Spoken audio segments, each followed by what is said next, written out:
Welcome to the AW Confidential podcast. This episode is dedicated to our small business owners, entrepreneurs, and everyone fighting to build their empire. Three of the best lessons I have learned during my entrepreneurial journey is don't be afraid of the pivot, find your community because we all need support. And the third one would be when you feel like giving up, and you will, you rest and then you keep going. Today's guest has accomplished so much so that I can't give you a full list, but I will try to honor her as much as I can. And I am so grateful for everyone involved that has allowed this time with our guest. Naibe Reynoso is a four-time Emmy Award winning journalist and Peabody board member who has reported for prestigious platforms such as Univision, CNN Español, Fox News Latino, and Hola LA. She is an author, a host, producer, and just overall amazing. But these accomplishments only skimmed the surface. In 2018, she co created Latinafest, a cultural event that connects Latinas and looks to empower and support the U.S. female population. In the same year, Naibe founded Con Todo Press, a publishing company that aims to highlight stories that have characters of color and deal with subject matter that is culturally relevant. Naive, welcome. I hope I did it justice. Thank you. Muchas Thank you so. gracias. Muchas gracias. That's what happens when you're half a century old, which is me. I'm 49. I'm going to be 50. So, your resume just keeps growing as you age because obviously the more experience you get. So you're gonna have a long list when you're half a century old like me. You're just, I mean, you are an inspiration, and I am so grateful to have you here. You are a busy woman and you're a mom. So, congratulations on everything. How do you do it all? I'm sure people ask you. Um, well, luckily, I don't have a full-time job. I think it's really difficult when you have a 9-to-5 job. It's really difficult. And I've had 9-to-5 jobs. So it's, those are really, really draining because you have to be out the door. You have the commute, you have the, office politics to deal with. You have all of your responsibilities of your office job. Then you come home, the commute, then dinner, etc. So I think I could do it because I don't have a full-time job, because I did create multiple businesses that gave me time freedom. And I also have a very supportive husband that I have to give my hats off to him. He cooks dinner many, many times. He picks up my son almost all the time. And he's the Little League coach. I have to give him props. And like I said, the fact that I have a flexible schedule, that's how I do it. There's no other magic formula. And then I mentioned the three lessons that I've learned, and I can't let you get away with not giving me your greatest lessons. And I'm sure that there's so many, but that one that sort of stands out. I only gave three because those were the ones that stood out for me. But what would be that one lesson thus far? Because we continue learning and evolving as we go. One of the biggest lessons that I've learned in life that you can apply to both personal and business is to really listen to your gut. Our intuition, our feeling is so much more wise than we are. We as humans, we tend to rationalize and overthink and, use our calculator to figure out what the right move is. But when I have followed my heart, when I have followed my gut, I have never, ever wrong. And when I am wrong, there's always a lesson to be learned. So follow your gut, follow your intuition, trust yourself. You have to trust yourself. I got chills because as I get older, I lean on my intuition more than I ever have. So thank you for sharing that. Now, I read that the year you started Con Todo Press, the Cooperative Children's Book Center, which is the CCBC, the statistics showed that 10% of characters seen in children's picture books were African American, 5% Asian, 5% Latinx, and 1% American Indian. You decided to create a business that filled a need, a void. Right. You showcase the voices of these underrepresented communities so that children can have, in their future, they can have that cultural pride, or at least nurture it, as well as just see themselves in these books. You already had this, may I say, brilliant career in journalism. What inspired you to make this pivot? I find that pivoting is a big challenge for entrepreneurs. You sort of have this vision, and we tend to be, I think, a little stubborn, but you sort of, said, okay, I'm going to start this business. And it's not an easy feat. You're juggling being a mom, being a journalist, all these different acts. What Right. inspired you to do this? And I know the story, but There's a couple of things that kind of came together and became the perfect storm. The seed was planted to create my company way before it actually released. And that's when the political temperature wasn't that favorable to Latinos. We were being portrayed as criminals, as gang members, et cetera. And as a mom, it really made me so sad to see that not only other communities were going to see us in that light, but our own children were going to see themselves in that light, right? So that's when the seed was planted. Two, I've always wanted to be an entrepreneur. I don't know if it's a Latina thing. I don't know it's in our what. DNA. It's in our DNA. I mean, I used to sell toys when I was 5 years old to the neighborhood kids. So that was the second thing that kind of just rung a bell. And then the third thing is that as a mom, when I walked into a library to look for books for my son, because I wanted him to feel cultural pride, I didn't find any for his age range. There were books for babies and there were books for, college or like teens, but not for his age range. He was 5, 6, 7 at the time. So, the three things collided. I really used my intuition to, like I said, follow your heart, follow your passion. And luckily, the barriers to entry have lowered for publishing with platforms like Amazon that allow me to self-publish my books without asking for permission, without having to knock on doors and say, is this book okay with you? Can you publish it? I took advantage of the technology available to us now. And like I said, these platforms like Amazon that allow us to put our work out there without having anyone say no, without having any barriers. So all of these factors collided, and that's how Con Todo Press became. And it's a good point that you bring up. So, with small business support from companies like Amazon, we're able to grow our customer reach and gain the loyalty of a following. In Right. your experience as a small business owner, how important has it been to have this type of partnership while pursuing your entrepreneur goals? It's been invaluable. It's really, really been invaluable because like I said, the barriers to entry for publishing were so limited before this open marketplace and the self-publishing space that exists today, which, in my case, I use Amazon, right? That has been a tremendous resource, a tremendous platform, because they sell my books on consignment, which means I ship them a bunch of books and then they mail them out to their Prime members who order them. If there are any returns, they handle it. They handle the logistics. So that's a big part that I don't have to handle as a small business owner, right?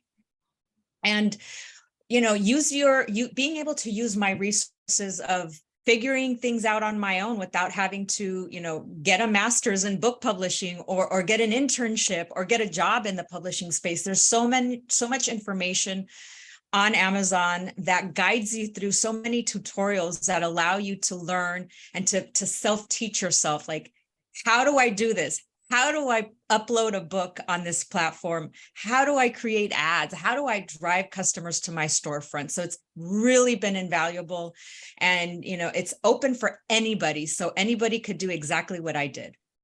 And I love that you mentioned that, and I appreciate it because my first book, I went through, a lot knocking on those doors, and it's almost I don't use the word impossible, but it is extremely challenging.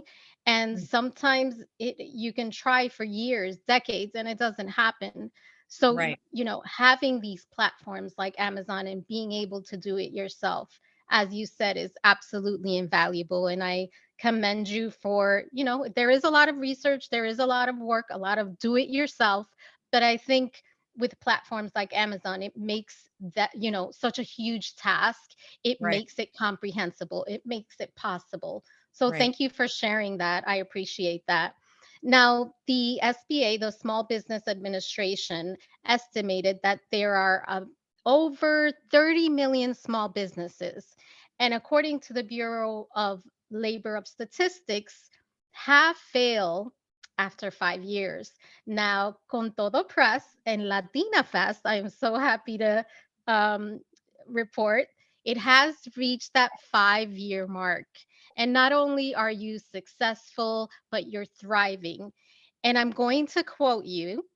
Mm. You have said, you have you have fought words of hate with words of hope, and you've had the bravery to put your words into action.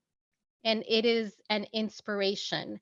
Can you share with us what has been, let's say, one or two major challenges that you have found during this entrepreneurial journey? Sometimes it is frustrating, right? Because you don't have a consistent income. You ride the waves of feast or famine, right? So you have to keep pushing yourself to pull through those areas of famine. And then they're going to happen. They happen in any business. The benefit you have of having a boss, having a job, that's like a word I don't want to, that's like a bad word to me. That's a 3-letter word, but it's really a bad word. I love that. Having a job has its benefits. You have the consistent salary, you have The benefits. benefits, etc.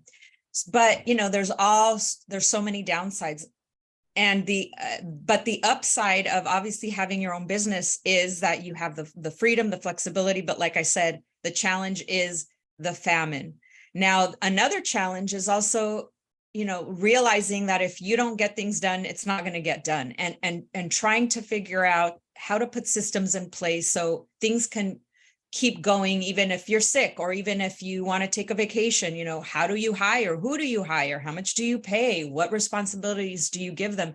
Figuring all of that out on your own, and then tackling all of the finances. There's so many taxes when you are a small business owner. There's local taxes, there's state taxes, there's federal taxes, there's just so many things and documents to stay on top of. That has been a challenge, because when you own a small business, it's not just the creative part that you have to be involved in. You have to be involved in the financial and the logistics, in keeping all of that together. And it's really hard for someone to be talented and well-versed in all of those areas. So it's been a learning curve. I've been, learning my way through, but hey, we're here 5 years later, and I don't think we're going anywhere. We're just going to keep going. I love it. I love it. I love it.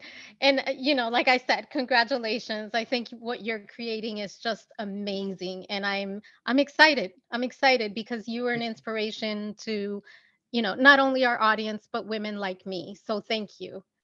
Now, we talk about, or at least I like to talk about, I think it's important to take a second to talk about the power of the pivot.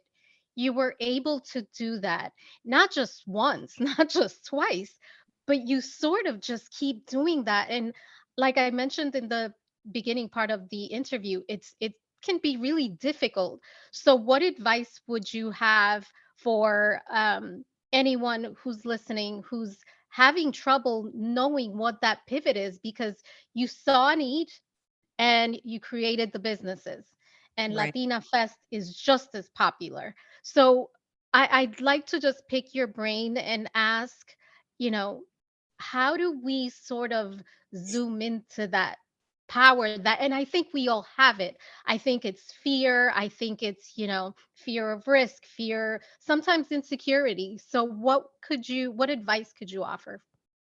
Right. So for many, many years, I would say decades, because I literally started right out of college, I've been a journalist, right? And I was so resistant to to open myself up as a freelancer as opposed to having a 9-to-5 job.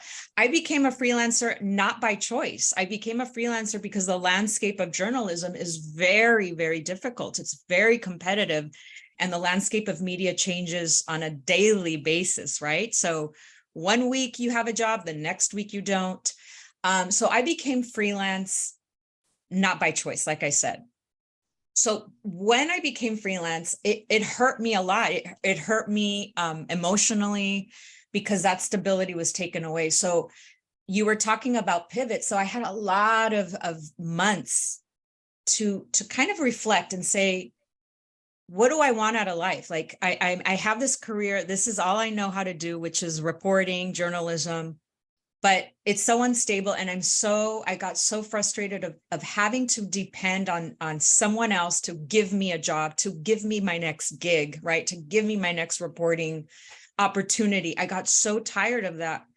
And I think it was, like I said, listening to that intuition and going, okay, what does not feel right? And it's just a very simple question. What doesn't feel right? And what didn't feel right is that what I'm sharing with you is feeling that I was dependent on someone else for an income, for an opportunity.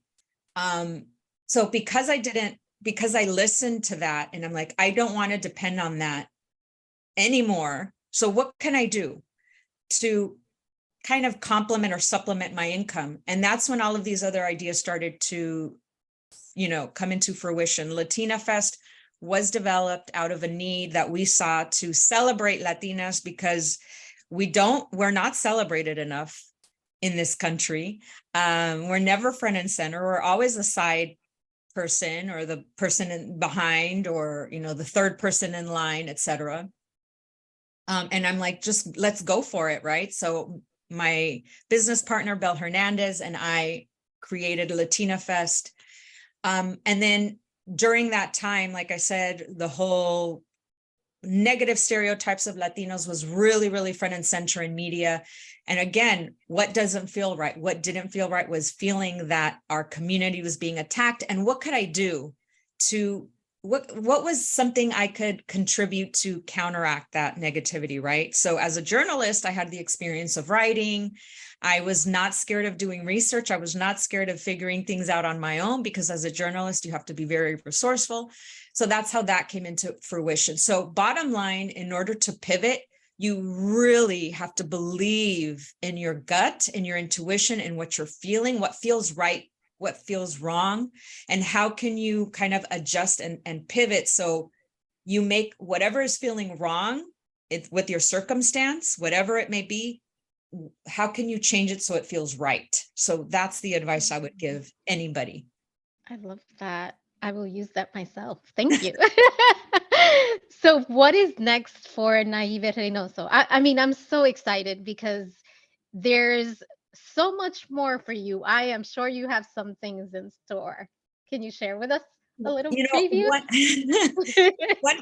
One big pivot, speaking of pivots that I've shifted in my head, is to not limit myself to any possibility, right? I have, in essence, I have a media company because I have books. I publish books. That is a media company. iHeartRadio just launched a podcast that I am hosting, and it's produced by my media company. So that's a media company. I have worked in studios before. I have pitched TV shows. So that is part of, that's part of the toolbox of what I can do and what I can offer. So if I could think big, I would like to develop my little Con Todo Press into a bigger media company. And I invite everyone to think big and think beyond our immediate, right? My immediate right now, the day-to-day is publishing these books, promoting my books, getting them out there, producing Latinafest. And I still report freelance, doing those stories. But what's beyond that? Let's look outside of that and not limit ourselves to just our immediate possibilities and the day-to-day. And what's next? I want to develop my company as a bigger media company, more podcasts. I would love to do a children's podcast where we educate children about our community, about the amazing contributions that we have had not only to United States, but to the entire world. We've contributed maíz, we've contributed chocolate, aguacate, tomate, right? Salsa, Yes. sazon, Yes. I all love these it. that go beyond the United States. So yeah, in a nutshell, that's kind of the bigger picture. And I love that you're saying this because we are seeing more of that. CNN has a show, I believe I think it's Eva Longoria is doing like a tour of Mexico. We now have John Leguizamo, I think it's on NBC, doing a tour Yes, of Latinos in America. So what you're referring to, you are a Latina, you are an entity that can actually bring those types of programs, from a Latino perspective. And I love that. So I do hope that you continue to keep going. And I know some days are hard. And one of the things that I absolutely wanted to do is at the end of our interviews, I like to ask for a quote, a mantra, or a piece of advice to empower the audience. So I would ask you, can you share any words of encouragement for anyone listening who is at the cusp of maybe giving up their dream for a business, for a goal, and is sort of feeling like I can't do this anymore? And I know you've been there because I know as an entrepreneur, we have all had those days. So I'd right, love for you to share some inspiring words. right. Well, there's so many. And I actually on Instagram, every single day, I have a little folder and I save quotes every single day. Like when they I pop put up, them on my mirror. yeah, when they pop up on my Instagram, I'm like, I'm gonna save this quote. I save, so I have a whole folder full of quotes. But I would say that, one thing that's helped me just pull through is that nothing is the end of the world. Sometimes I think we always feel like it's either black or white, and it's either yes or no. And at the end of the day, when you put your head against your pillow and you fall asleep and you've reflected throughout the day, whatever frustration you had that day is not going to make or break you, and it's not going to be the end of the world. Every single day is a new opportunity to start fresh. And I've experienced this personally. A no is never a no. A no is a maybe, right? Even if however that applies to your specific life, whether it's you asked for a job or you asked for a raise or, whatever, a no is just a not now. So Ooh, that's kind of my piece of advice, or I guess I gave you two. One is nothing is ever the end of the world. And two, a no is a no right now, but not forever. I love that. Thank you. Thank you. Thank you. I can't thank you enough so much for being here today. I know that our listeners will want to learn more about you. Can you share with us how they can find you, how they can find your books, any Right. special releases you have coming up that Yeah, you want to share? definitely. So this podcast, I'm not sure if it's coming out during near Mother's Day, but I definitely have a really special little board book called I Love You, My Little Taquito that is releasing on Mother's Day. And this is a perfect gift for a new mom or a soon to be mom, because it's really a love letter between a parent and a child, which really also emphasizes and highlights Latino food, right? Like food, fideo, tamales, whatever, pupusas, tacos, churros. And then at the end, we have an image of a parent and a child. So this book is available on Amazon, and it's available right now on paperback on Amazon, and it will be available on Mother's Day in the hardcover board book version on Mother's Day. But the paperback is available immediately. So you can go to Amazon and find my books. All my books are available on Yes. Amazon. And since Mother's Day is approaching, I also encourage you to go to amazon.com/Mother's Day, because we all have a mom, know a mom, are moms, and there's a lot of different amazing products there that we can gift our loved ones. As Latinas, tenemos que ser apapachadas, which means we need to have a lot of self-care, love ourselves, love other Latinas. We're not I feel like we're not loved enough. We are caregivers. We give. We need to, give to ourselves and give back to other Latinas that are hard workers that deserve a hug, a special gift, etc. So I encourage you to find a special gift for that mom. And like I said, all my books are available on Amazon.com. Naibe, thank you so, so much for being here today. I am following your journey and I look forward to seeing so much more of you and hearing you again. Awesome. Well, thank you for Thank this you. platform, and congratulations for also being a voice that amplifies Latina stories. Thank you. Thank you so much. Thank you. Bye.